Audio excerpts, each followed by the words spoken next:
Heute fahren wir die spektakulärste Passstraße Mallorcas, wenn nicht sogar der Welt. Und das im Abendlicht. Wir fahren Sa Calobra, die jetzt schon kurvenreich hier im Hintergrund liegt. Wie ich das schaffe und was eine Krawattenknotenkurve ist, das erfahrt ihr in diesem Video. Auf geht's!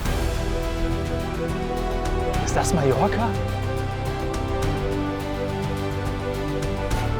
Oh, ich will baden jetzt. Das sind schon wirklich Bergsteiger. Ja, und dann starten wir unsere Tour und zwar hier im mallorquinischen Selva. Und schaut euch diese kleine Stadt hier an. Eine tolle Altstadt und vor allen Dingen bekannt wegen der Pfarrkirche St. Lorenz, die ihr jetzt hier im Hintergrund seht. Und die Stadt bzw. dieses kleine Dorf liegt am Rande des Tramuntana-Gebirges, ca. 30 Kilometer nördlich von Palma. Und von hier aus geht es jetzt auch direkt ins Gebirge. Also kommt mit!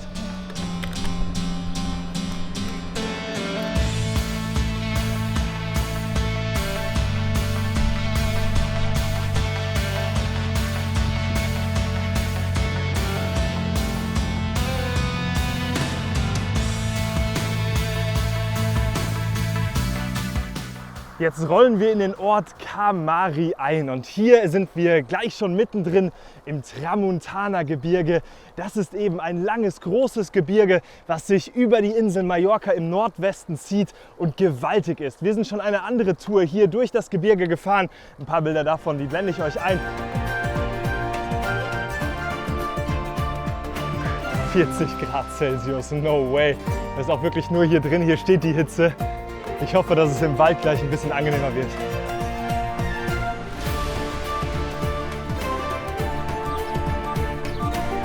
Den ersten Pass, den wir jetzt hier bezwingen, das ist der Col de Ses Bastalla. Und der hat insgesamt 5% Durchschnittssteigung auf 8 Kilometern.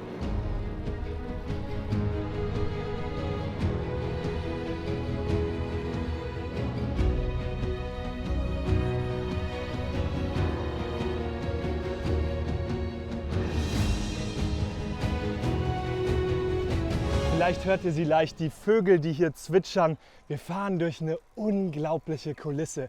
Diese Bäume, diese Straße, wie sie hier ins Tramuntana-Gebirge gebaut ist der Hammer. Das kann man nicht anders sagen. Und ja, in Summe reden wir hier aber auch über 1650 Höhenmeter, die heute in die Beine gehen wollen und 65 Kilometer. Mit welchem Bike ich das mache und meine komplette Ausrüstung ist unten in der Beschreibung verlinkt. Sollte es Fragen dazu geben, sehr gerne in die Kommentare und ansonsten denkt an das Abo. Das macht es für euch sehr einfach und unsere Arbeit möglich. Vielen Dank. Und jetzt da hoch. Wow. Wir bauen heute einen Ziegen-Counter ein. Ziege Nummer 1. Ja, Ziege Nummer 2. Nummer 2. 1, 2.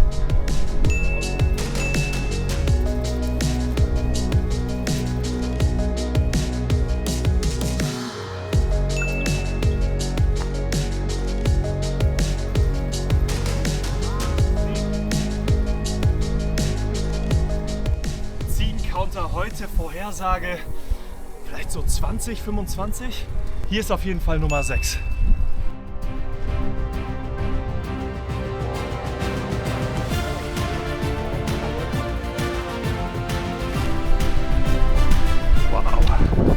Ausblick Richtung Inka.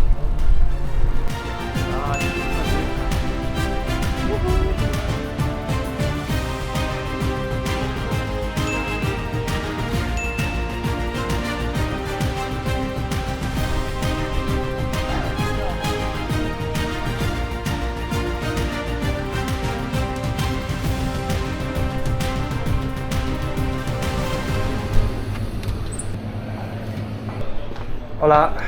Erste Passhöhe für heute. Wir sind am Col de Sa Bastalla angekommen, 570 Meter über NN. Die ersten 500 Höhenmeter sind damit geschafft. Und hier ist eigentlich zur Hauptsaison richtig was los. Ihr seht hier schon einen Bikeständer, auf der anderen Seite komplett alles voll für Fahrräder. Wenn hier nämlich Rennradsaison ist, konkret im März, April, dann ist hier oben richtig was los. Alle machen hier kurz Halt und fahren dann weiter in Richtung Sa Calobra oder woanders hin. Auf jeden Fall ein beliebter Stopp. Eine kühle Fanta kommt jetzt rein und dann fahren wir vorbei am Kloster und dann geht es immer mehr in Richtung Sa Calobra. Ich freue mich. Das tut gerade richtig gut.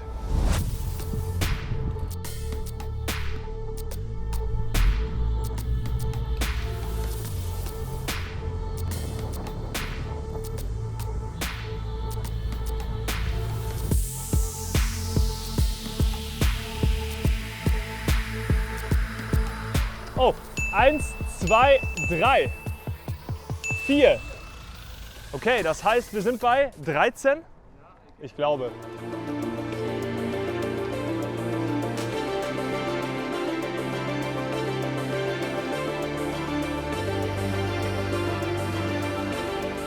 Das erste Mal der Ausblick aufs Meer heute und das direkt bei so einem Gebirge hier. Schaut es euch an. Das ist der Wahnsinn. Diese Felsformationen hier und da vorne das kleine Rifugi, was da auf der Kante steht, wo man hinwandern kann. Und hier auch wieder ein kleiner Kiosk. Also wenn ihr Lust habt, noch eine Cola zu trinken und anderes einzukaufen, könnt ihr das hier tun. Für uns geht es jetzt also immer mehr in Richtung Sakalobra. Wir werden jetzt noch leicht hier hoch und dann da hinten die lange Passstraße runterfahren. Richtung Meer.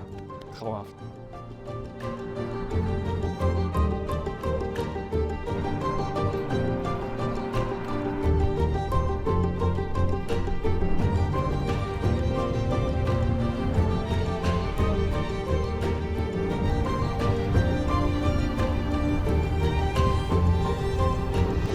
Der letzte Anstieg vor der großen Abfahrt und dann wieder Auffahrt.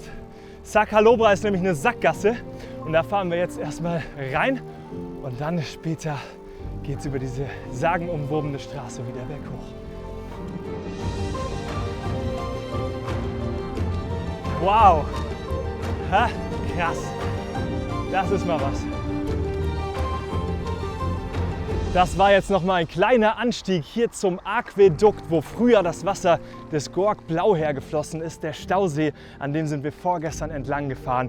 Und die Bilder davon seht ihr jetzt gerade. Ein Wahnsinn, hier oben in diesem Gebirge diesen See zu sehen. Und genau hier ist auch die Abzweigung jetzt in Richtung Sakalobra. Hier könnt ihr euch auch noch mal kurz verpflegen, frischen Orangensaft, Kaffee mit Milch etc. einkaufen.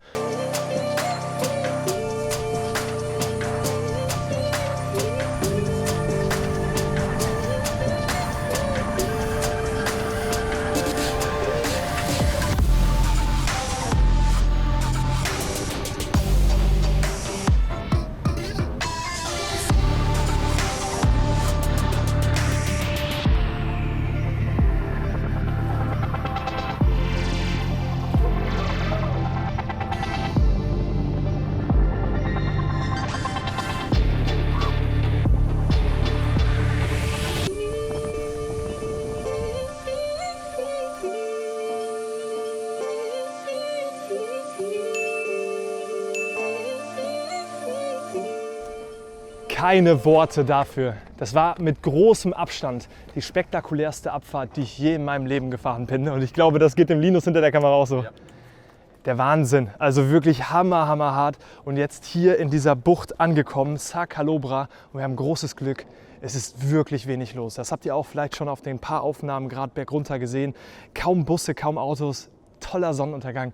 Ein Wahnsinn. Diese Abfahrt an sich hat uns jetzt circa 10 Minuten nicht gekostet. Die hat einfach 10 Minuten gedauert, was ja Wahnsinn ist. Die kompletten 10 Minuten, die werden wir in einem einzelnen Uncut-Video veröffentlichen, einfach weil es so schön ist. Und für Mitglieder des Kanals ist das jetzt schon verfügbar. Über 150 Mitglieder sind ja schon da. Ich freue mich sehr, dass ihr Mitglied des Kanals seid und damit unsere Arbeit unterstützt. Für diejenigen, die kein Mitglied sind, in einem Jahr ist das Video dann für alle öffentlich. Und jetzt genießen wir hier kurz den Moment. Und dann schauen wir uns mal das Ganze in der Auffahrt an und da beschreibe ich euch ganz genau, was diesen Pass so ausmacht.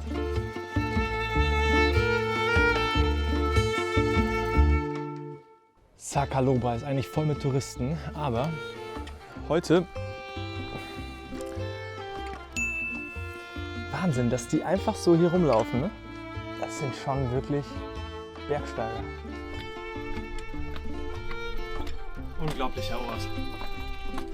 Eigentlich drückt die Zeit, aber eine Frau hat uns gesagt, das müsst ihr euch anschauen und sie hat recht. Hier ist eine Bucht, Kiesstrand und da vorne raus das Meer, da geht gleich die Sonne besonders unter. Wir werfen einen kurzen Blick drauf und dann wirklich auf die Auffahrt. Oh, ich will baden jetzt. Schau dir das Wasser an.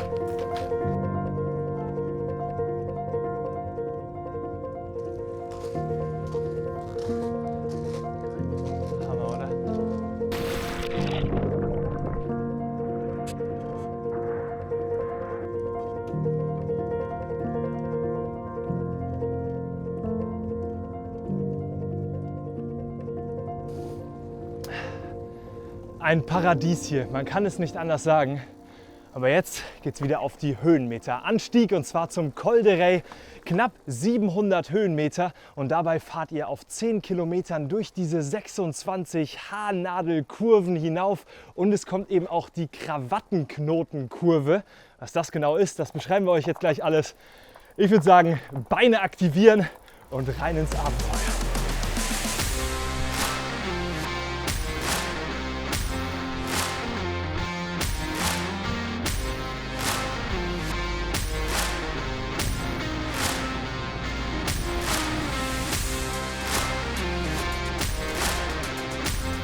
Und das hier ist, wenn ihr mich fragt, eine der mächtigsten Positionen. Schaut euch mal an, wie man hier durch diese enge Straße zwischen zwei Felsen vorbeifährt oder durchfährt. Ja, also natürlich in der Hauptsaison, wenn hier die Busse sind, ist das richtig eng. Und allein hier jetzt durchzufahren, so richtig am Felswall entlang und hochzugucken, das hat schon was. Meine Güte, sehr imposant.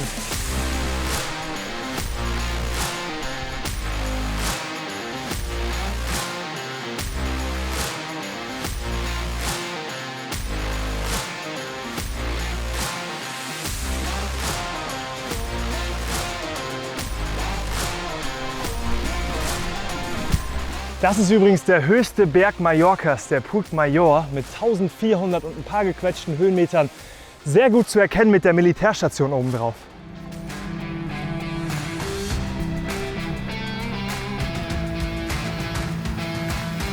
Bei dem Licht sieht es wirklich aus wie ein Paradies hier runter. Die Bäume, die Steine, das Meer. Gewaltig und die Farben dabei. Tut, tut! 8 Kilometer bis oben.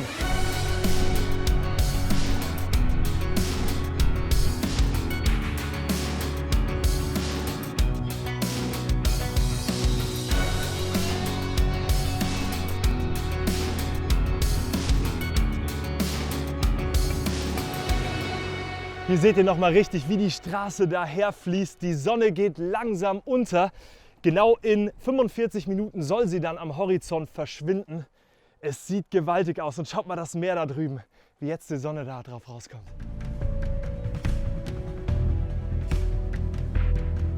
Ziegencounter nicht vergessen. 14, 15, glaube ich. Vielleicht auch 16, 17. Ihr beiden, hä?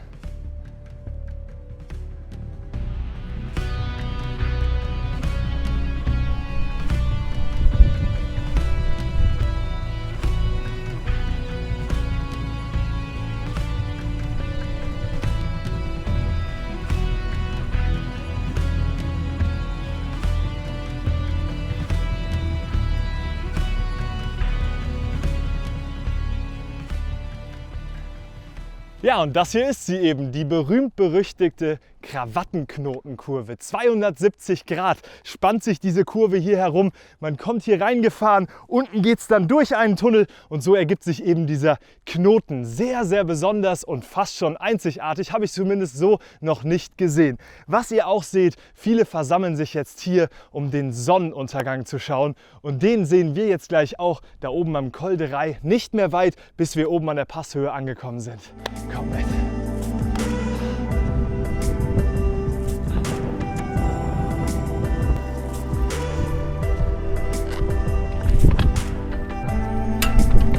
Yes! Geschafft, den Ritt von Sa Calobra hier hoch zum Col de Rei. Schaut es euch an, die Sonne versteckt sich gleich hinter den Wolken. Wir haben jetzt noch eine Fahrt bis Selva vor uns, unserem Startpunkt. Das versparen wir euch, weil es die gleiche Strecke ist. Die komplette Route ist unten als GPS-Daten verlinkt. Ich freue mich, wenn ihr beim nächsten Video einschaltet, was genau hier verlinkt ist. Vielen Dank an Linus hinter den Kulissen. Junge, sehr, sehr geil. Hat richtig Bock gemacht. Wieder ein tolles Video. Bedankt euch auch gerne bei Linus in den Kommentaren. Genauso bei Eileen, die den Schnitt übernommen hat. Vielen Dank auch an dich. Und jetzt zurück nach Selva und euch eine richtig gute Radsaison. Denkt an Ryzen, Marius 10. Ciao!